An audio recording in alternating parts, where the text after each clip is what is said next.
So today I got something a little bit different than what I normally do on a Monday, which is a review show.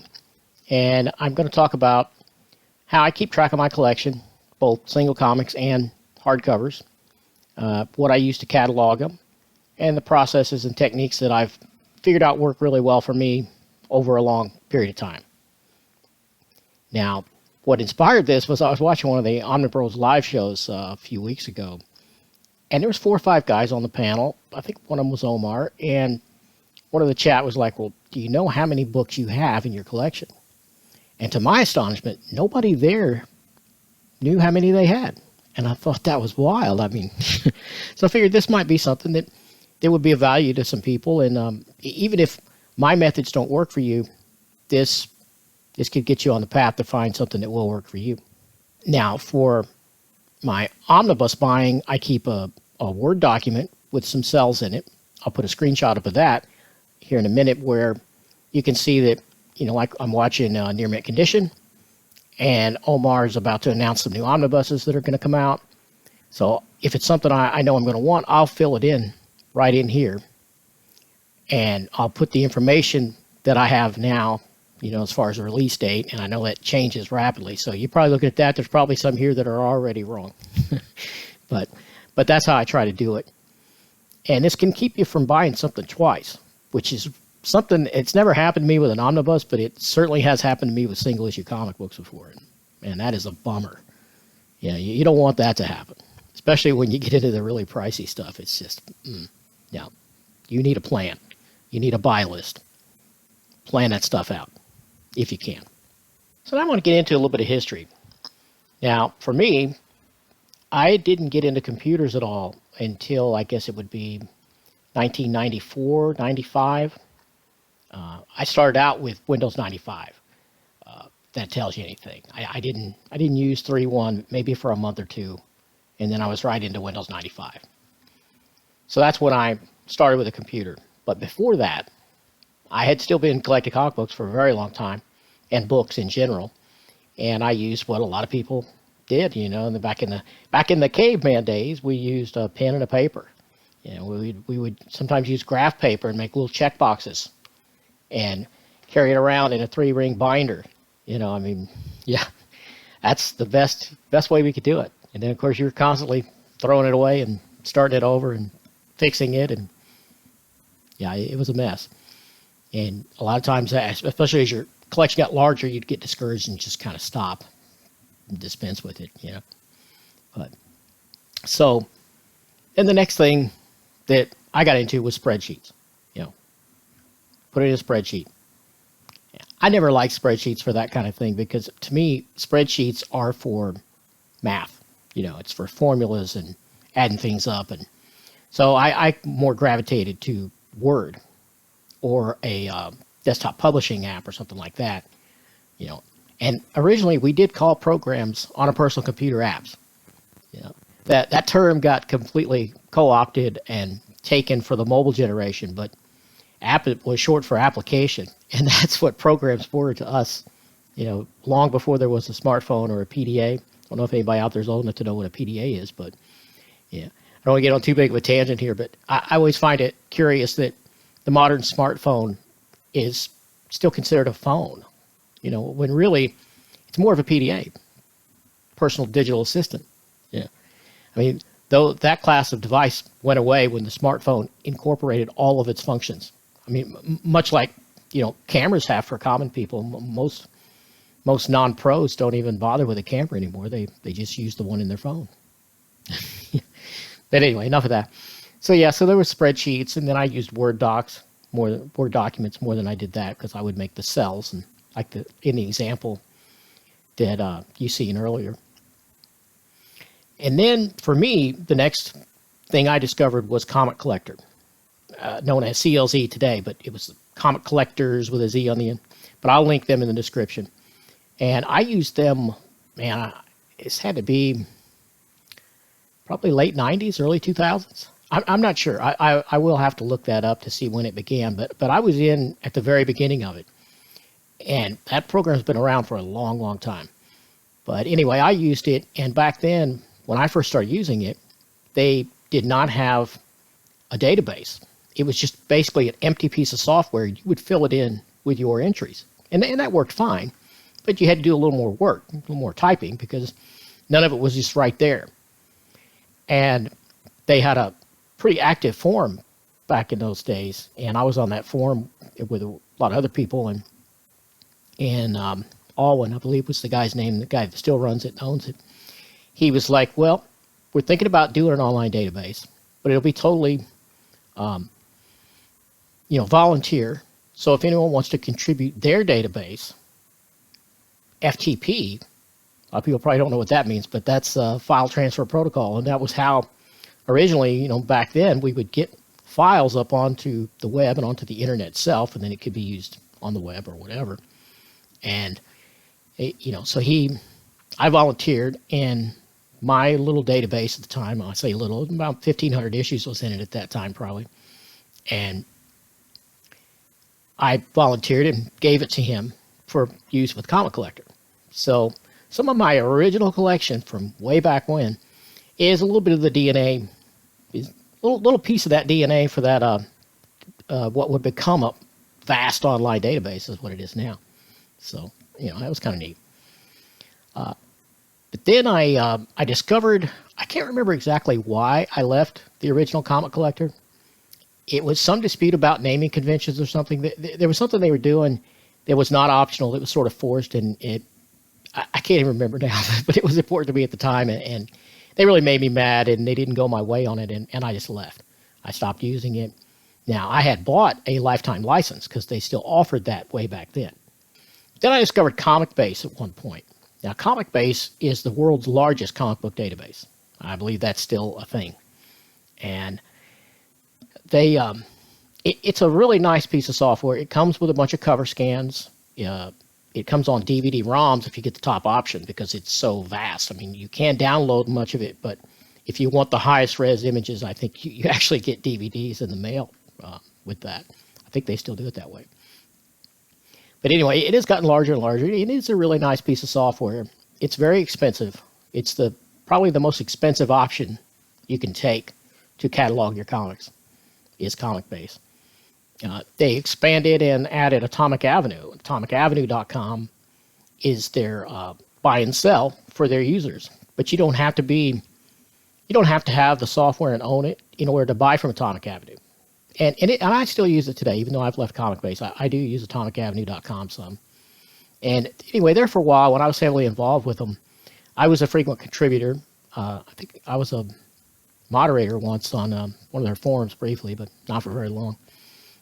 And I have contributed some what they call blurbs. Now, blurbs are the small, a paragraph or two or less of text that describes a book or a series or title. And they're inside the software. And they're also on the AtomicAvenue.com website. And you can still see some of my stuff there now. I think I wrote about 5 blurbs.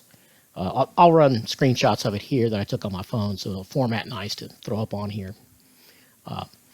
And you could also contribute cover scans, which I'm a scanning monster. I've been doing that for years and years. I just love it. I like having the images on my computer, and within these databases, I use them. Now, what they would do is you'd get a point for every edit you did on an entry that was wrong or you added to, like characters and creators and things of that nature. And also you'd get a point if you contributed a scan that was missing or better than the one they had. And so I was doing both. I was doing information and also these scans. And they have a leaderboard where they post the top contributors. And there's a top 10, but it goes all the way down to like top 200 or something. It's still on there. And it's kind of funny because I haven't used the program in years and years, but I got so high in that list. I broke the top 10 a few times, but I haven't used it or contributed in probably 5-6 years or more. My name is still on the leaderboard. I'm number 21 as of the time of this shooting with 18,421 submissions. So, and I told Kristen that I was competing directly with Mark Waid. Mark Waid was a ComicBase contributor, and I got really excited when I actually passed him on the leaderboard. It took a while, and he's still on there too. I don't know where he's at. He may be down to 150 by now because I think he's stopped submitting or slowed way down. But there for a long time, he was top 10 and nobody could touch him. But It's just silly stuff like that. I mean, it's not like we got paid or anything, but you know. And I also I did an ad for him once, and it ran in a comic buyer's guide. I have it here actually. So this issue of Comic Book Buyer's Guide features an ad that I wrote the copy for, and Kristen actually took my picture for this. And what was cool is I did this ad, and I did get paid a little bit for that. Not a lot, but I did get paid a little. And so it's, now I'll actually put a better copy of it on the screen, but there I am. Anyway, so it's this issue. If anybody has it, I'm in there. But anyway, so that was fun. And what was cool about it was, you know, I got paid a little bit, and I got featured there. And I wrote all that ad copy, and it's completely true because, you know, everything. Well, just read it for yourself, but it's all true. It's good when you can endorse something and not have to lie. I mean, I wouldn't lie, but many people do. That's how they make their living. But yeah. So this was, you know, that was kind of neat. But eventually, I did leave ComicBase, and strangely enough, it was over mobile devices because they didn't have any effective way for many, many years to see that database on your phone. Now, I'm not a big mobile guy. I'm a very old school tech guy. I mean, if I could fit my full keyboard and computer on my person and walk around with it, that's what I would do because I hate touchscreens. I'm not good at it.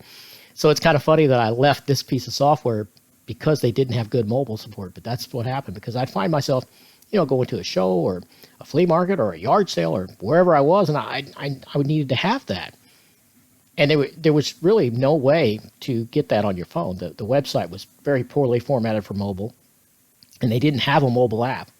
Now, they've since, in the years that I left it, they've rectified that situation.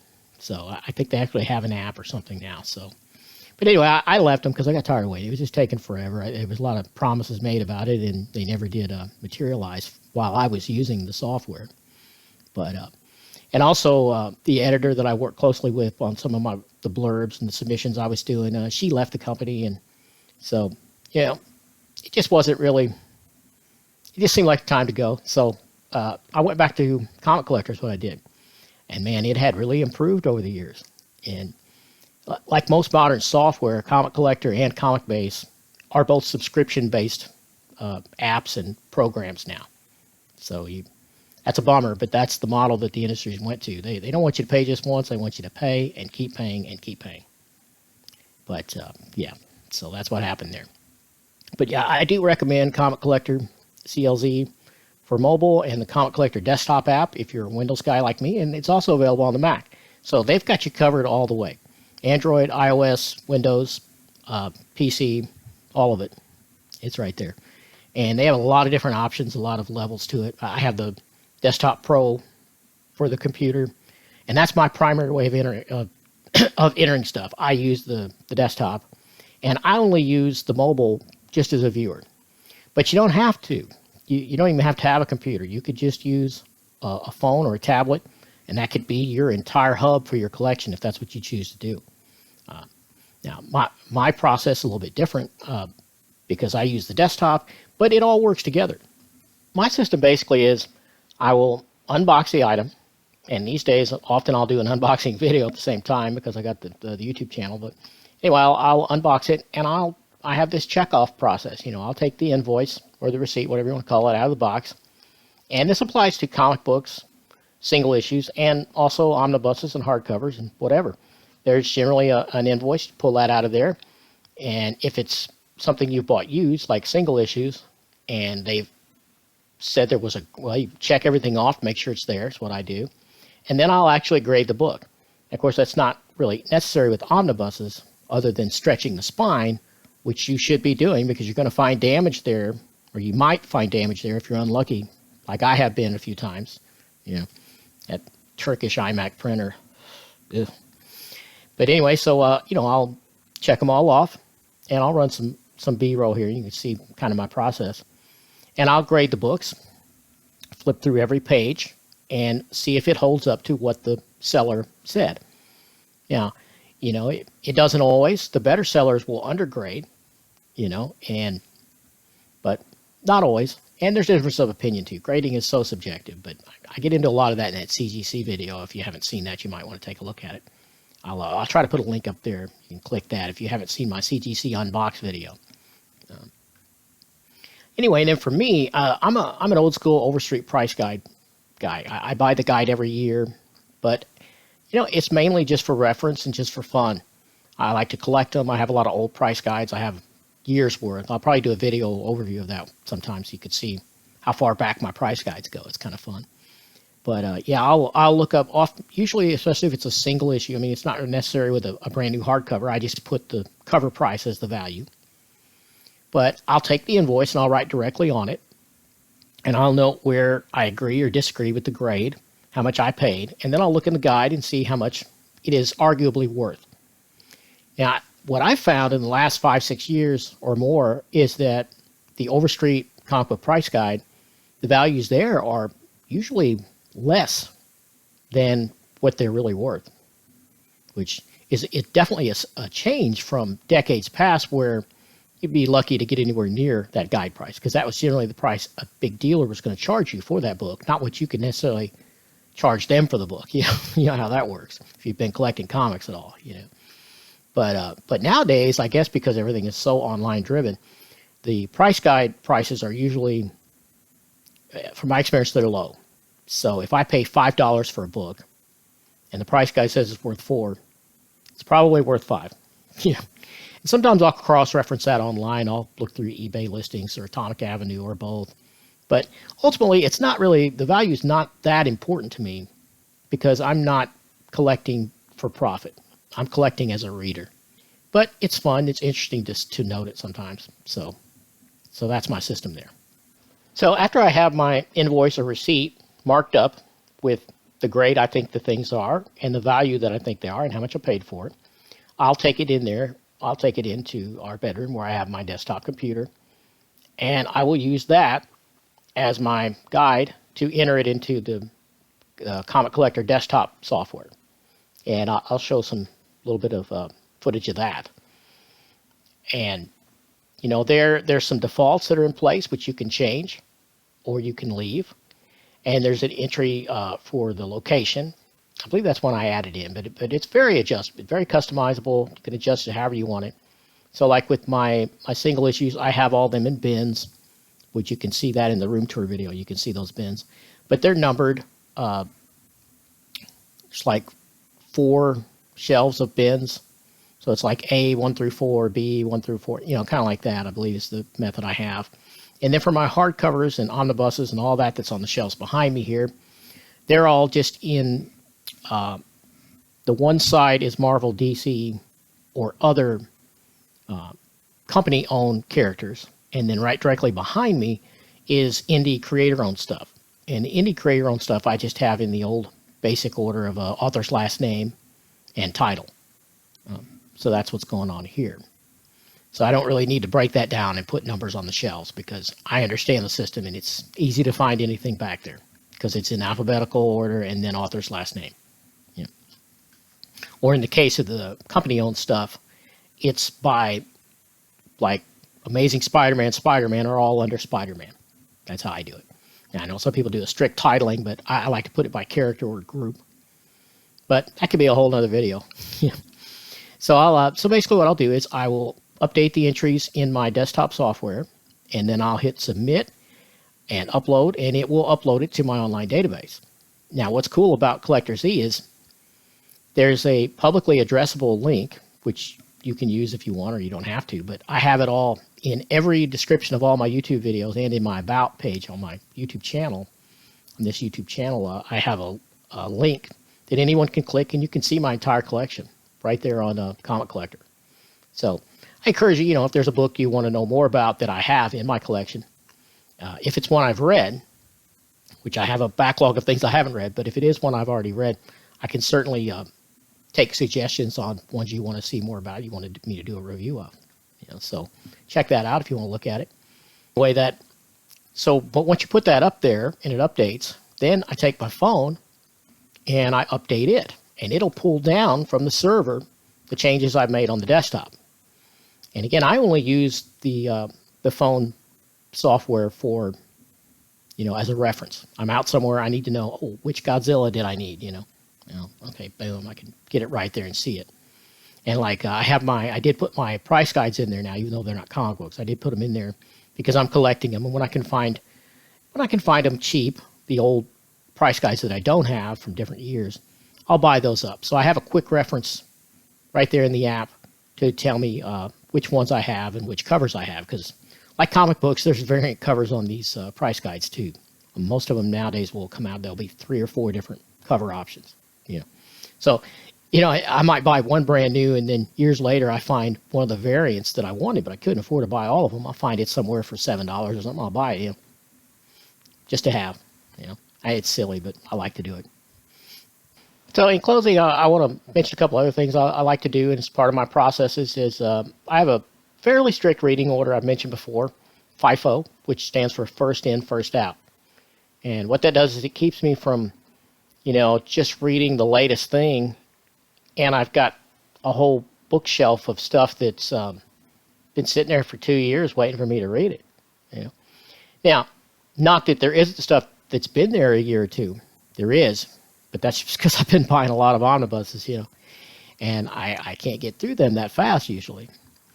Now, I do violate the FIFO occasionally, like when I get say a new Brubaker book in, it's a fast read and I love it. So I can get that read in a couple of sittings and I'm done.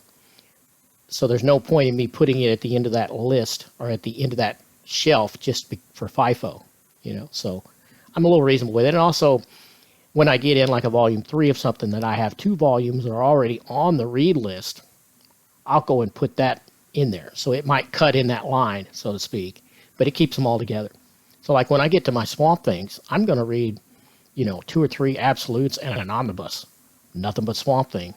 That's going to take a while, But it's nice to read them in a big block like that. It's the reading equivalent of binging Netflix, and it's just fun.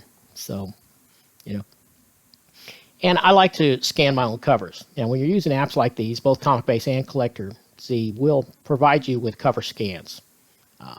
Now, with ComicBase, much of them are pretty good, pretty high resolution. A lot of them I did, so they're pretty good. If you've seen my other scans, I love to scan. But anyway, but if you use Collector Z, they're much smaller and not as good a quality. But I mean, they get the job done. If you don't care enough about it, you just want to know which cover did I have, quick reference, you can use it. But I like to put my own covers in. And if you upload your own covers and put it in, you'll get that. So like if you have an autograph cover, you're going to see your cover, not just the generic version of the cover. But you don't have to, but it's something I like to do. So that's how I do it, and there's a lot of other ways to do it. And if you want to share the methods you use down in the comments, do that. If you have other software to recommend, put that down there because somebody might find that of value. And I'll put links to Collector Z in the description here. And I hope you like this, and I hope it helped you. If you want to catch all my stuff, don't want to miss it, make sure you're subscribed. That helps the channel out as well as likes. If you like it, give me a like. And next Monday, I'll be back with my regular review show. Will be the Frank Miller Daredevil Omnibus. I'm reading that now, so I'll have that ready for you for next Monday. So come on back.